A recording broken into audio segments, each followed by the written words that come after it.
Muy buenos, profesor, profesora y presentes.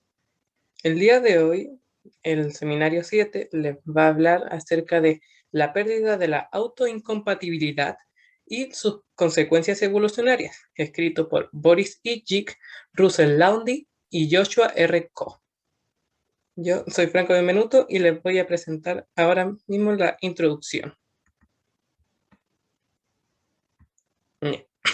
Alrededor del 90% de las angiospermas son hermafroditas y hay un grupo que tiene mecanismos postpolinizativos presigóticos que lo que hacen es prevenir la autofecundación, lo que aumenta la polinización cruzada y la diversidad genética, el cual está representado por el esquema de la izquierda.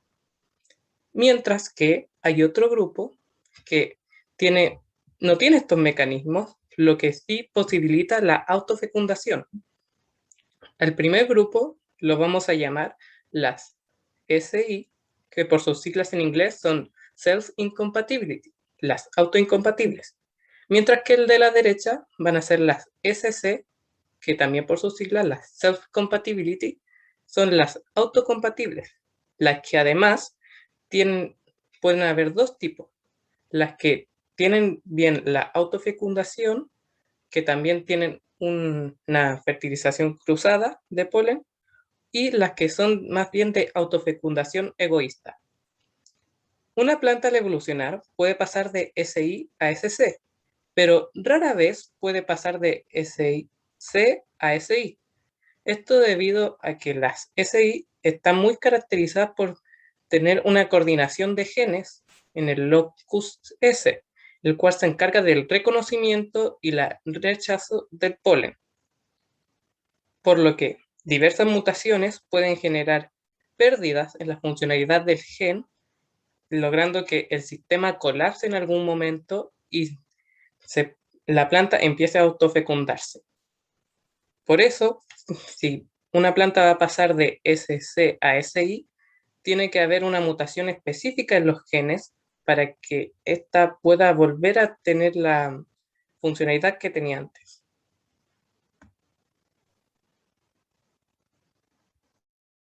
Bueno, mi nombre es Victoria Soledad Estefanía Andrades Álvarez. Yo les voy a hablar sobre las preguntas, la hipótesis y el objetivo. La principal interrogante de este artículo está asociada al sistema de incompatibilidad homomórfico y cómo este, una vez perdido, es muy difícil de recuperar, es decir, ocurre un proceso casi irreversible. ¿Por qué? Porque hay mutaciones que generan la pérdida de la funcionalidad y dan comienzo a una transición de SC a una transición de SI a SC, lo que genera más pérdidas de funciones que ganancias, por lo que uno esperaría que el SI sea escaso. Sin embargo, cuando uno revisa la literatura acerca de la frecuencia de SI en angiosperma, nos damos cuenta de que es bastante alta, es decir, hay aproximadamente un 50%. Por lo que nos preguntamos, ¿será que las plantas con autoincompatibilidad están condenadas a desaparecer con el paso del tiempo? Y entonces, ¿por qué la frecuencia de SI sigue siendo tan alta? Una de las posibles hipótesis es que el sistema está asociado con tasas de diversificación netas más altas.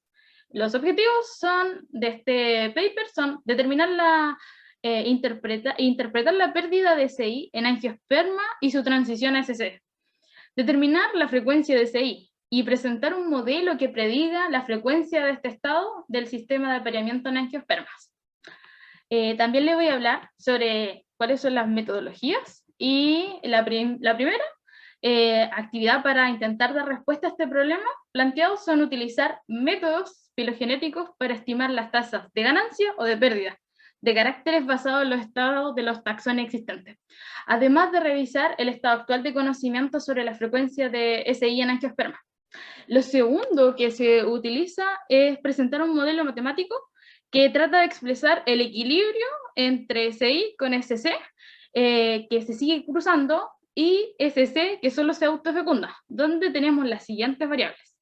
NI son el número de especies de SI. N sub 0 son las SC que se cruzan. NS son las SC egoístas que solo se autofecundan. R es la tasa de especiación menos la tasa de extinción de cada grupo. LI es la transición de SI a SC que se sigue cruzando con otra especie. L sub 0 es igual a pasar desde S0 a transicionar a una SC egoísta, es decir, que solo se autofecunda. Además, se revisaron estudios microevolutivos sobre cuáles son las causas, las consecuencias y las consecuencias de la pérdida del SI, y se presentó especial atención en dos géneros, el Arabidopsis y el Solanum. En ambos grupos, las pérdidas de SI han sido recientes, así que nos sirve este modelo para poder estudiar la pérdida, donde se ve acompañada esta pérdida por la mayor parte o casi la totalidad de la función del locus S. Además, dentro de la metodología se revisaron estudios microevolutivos sobre eso. Eso fue lo que se vio en el paper, en la metodología. Bueno, al revisar la bibliografía acerca de análisis filogenéticos de los sistemas SI entre angiospermas, se confeccionó la siguiente tabla, de la cual se pueden extraer al menos 3 tendencias sobre la frecuencia de SI en comunidades de plantas naturales. Primero, es mucho menos probable que las especies de las islas oceánicas sean SI, a pesar de que los tamaños de las muestras sean pequeños, y que las islas hayan estado conectadas al continente. En segundo lugar, los estudios de acciones leñosas generalmente se encuentran una mayor frecuencia de SI, lo que se centra en interacciones herbáceas, debido a la posibilidad de un aumento de las tasas de mutación somáticas. Sugieren que las especies leñosas pueden ser incapaces de purgar la carga genética. La tercera tendencia es que SI es potencialmente más común en especies tropicales que en especies templadas, describiéndose como tropicales, se encuentran en el trópico de Cáncer o Capricornio. En resumen, se dice que las latitudes más altas podrían albergar una mayor proporción de especies con rasgos oportunistas derivados como el autofecundación o SC.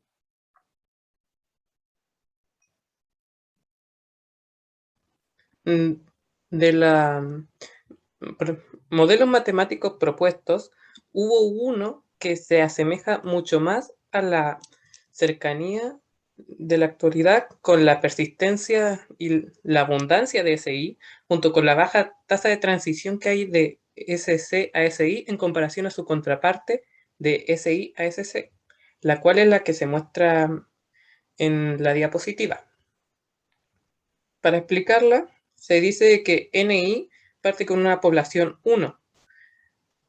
La cantidad de SC que aún se sigue teniendo fertilización cruzada va a depender de la transición de SI a SC dividido por la diversificación de SI, que es RI menos LI, menos la diversificación de SC que se sigue cruzando. Y para las SC que son egoístas, va a ser la transición entre SI a SC multiplicado por la transición de SC a SC egoísta dividido por la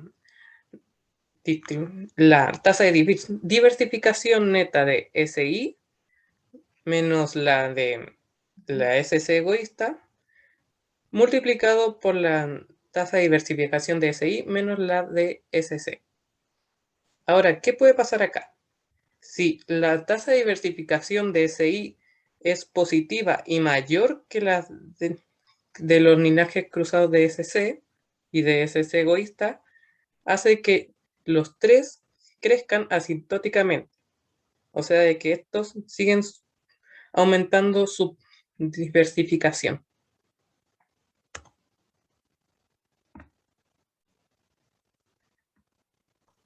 Bueno, también se realizaron diferentes estudios microevolutivos que explican causas y consecuencias de cambios particularmente en el sistema de apareamiento. Para SI de un solo locus y múltiples alelos se puede decir que a corto plazo, si las mutaciones de SC reducen sustancialmente la tasa de cruzamiento externo, es poco probable que sean selectivamente neutrales. La selección jugará un papel favorecer a los individuos capaces de reproducción uniparental, cuando la abundancia de plantas o polinización es baja. En segundo lugar, muchas especies SI muestran múltiples flores simultáneamente, tanto dentro como entre las inflorescencias. En tercer lugar, la transición de SC genera el extraordinario número de alelos S, en una población selectivamente neutral. Después, la transición de SC a S locus no estará protegido por la negativa frecuencia dependiente de la selección. ¿Ya? Tenemos aquí diferentes especies, Alirata y Aleri, son parientes más cercanos a Thaliana, con la diferencia de que esta última es SC y las primeras dos son SI. Al hacer una revisión de sus componentes, se puede apreciar un polimorfismo en los genes SRK y SCR en la Thaliana, lo que genera pérdida de funcionalidad, los cuales controlan los componentes de reconocimiento del estilo y del polen, respectivamente. Cuando se hizo una adhesión funcional en estos dos genes, se volvió a SI en varias muestras.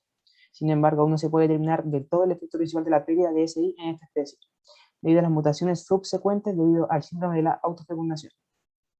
Sí, esta investigación en estos tres tipos de plantas se coinciden en que, primero, la conversión a SC en el linaje que lleva a Thaliana parece haber ocurrido muy recientemente, 0,5 millones de años los últimos que han transcurrido. Por lo tanto, el linaje de Thaliana fue probablemente un 90% SI, desde que el antepasado más reciente compartió con SI existente. En segundo lugar, aunque el polimorfismo en el locus S aún no desapareció por completo, ciertamente está muy reducido en relación con las especies SI relacionadas.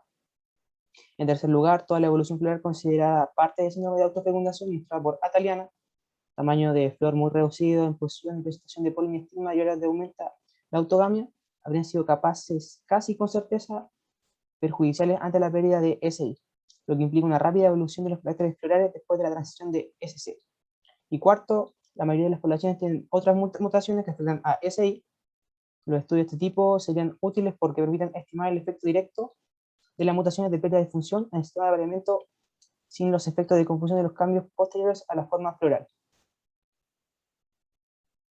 Y lo último, según diferentes estudios, varios estudios encuentran interpolación y variación interindividual en la presencia de fuerza de SI y el equilibrio entre la capacidad de colonización de las formas SC y la mayor aptitud de las descendencias cruzadas después del establecimiento de la población podría conducir a una frecuente observación de mezclas de individuos SI y SC dentro de las poblaciones.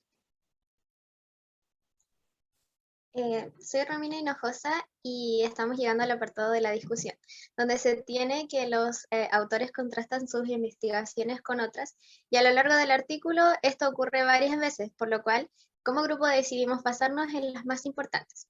En primer lugar, se tiene que la investigación que hace referencia a la estimación de las tasas de transición entre los estados de SI a SC, donde se explica que si no se basaran en la suposición de que las diferencias del estado del carácter no tienen efecto sobre las tasas de diversificación, como se hace referencia en los artículos de Weller y Barrett entre 1995 y 1996, se estaría cayendo en un grave error, puesto que como ellos refutan, los resultados de dichas estimaciones y los estadios ancestrales serían engañosos y no confiables, como se ha demostrado recientemente para las solanáceas. Que se demuestra en el artículo de IGIC del 2004 al 2006. Por otro lado, antes de haber sido confeccionada la tabla 1, los datos que se tenían después de la búsqueda bibliográfica eran inconsistentes. Esto debido a que los diversos autores que escribieron la información tenían distintos resultados, puesto que existió el uso de distintos criterios para clasificar el SI, como también de distintas metodologías o de distintas muestras, usando comunidades exclusivamente herbáceas o leñosas. Entre otros, un ejemplo de esto serían, sacando lo textual del artículo, los estudios de taxones leñosos generalmente encuentran una frecuencia mayor de SI que los que se centran en taxones herbáceos, debido a la posibilidad de un aumento de las tasas de mutación somática, basándose en el artículo de Scofield y Schultz de 2006. Los que sugieren también que pueden ser incapaces de purgar la carga genética para el mantenimiento del SI. Sin embargo, la tendencia a una menor frecuencia de SI en los taxones herbáceos se confunde en gran medida con la tendencia de que el SI es potencialmente más común en especies tropicales que en especies templadas, donde los autores refutan esto y logran generar un gráfico, más bien una tabla de mejor calidad. Y por último, a medida que avanza el texto, se dice que los sistemas SI han persistido durante muchos años, y se infiere que la abundancia de este tipo de especies es gracias a que se cumplen con las ecuaciones mencionadas en la metodología y en los resultados. A pesar de que Stevens expresara que la autofecundación o SC es un callejón sin salida evolutiva, los modelos microevolutivos no predicen la frecuencia relativa de la autofecundación autofecundación, por lo cual los autores elaboran otro modelo que sí incluya otras complejidades de la evolución del sistema de apareamiento, mejorando notablemente la investigación y por ende el mismo se acercaría en mayor medida a la verdadera distribución de los mencionados anteriormente. Por último, y para terminar, se tienen las contribuciones a la ciencia, donde escogimos 4 puntos principales. Entre ellos, en primer lugar, tenemos el pasar de SI a SC. Según el registro filogenético de mecanismos, indica la pérdida frecuente o completa e irreversible de SI, debido a la pérdida de diversidad de locus. Para poder recuperarlo, habría que dejar una huella genealógica en el S locus durante decenas de millones de años. En segundo lugar, se tiene la postulación de un modelo matemático simple en el que el sistema de apareamiento unidireccional cambia de cruzamiento externo obligado, SI, al cruzamiento externo predominante, y luego a la autofecundación predominante, estableciendo que una vez que se pierde el SI, por lo general conduce a la autofecundación. En tercer lugar, se resuelve de igual manera uno de los principales problemas discutidos en los estudios de la distribución de las tasas de diversificación entre linajes, con diferentes sistemas de apareamiento. Es posible una variedad de distribuciones y la improbabilidad de la bimovilidad simétrica. Y para cerrar, respecto a la evolución a autofecundación, en general se puede pensar que las especies que tienen una transición a este estado no debiesen proliferar. Sin embargo, basándose en los experimentos e investigaciones del artículo, puesto que cuando se pueden mantener tasas suficientes de cruzamiento externo mediante mecanismos alternativos, los linajes SC pueden lograrlo, aunque no se conocen familias grandes y antiguas de angiospermas en las que la autofecundación sea el modo de reproducción predominante.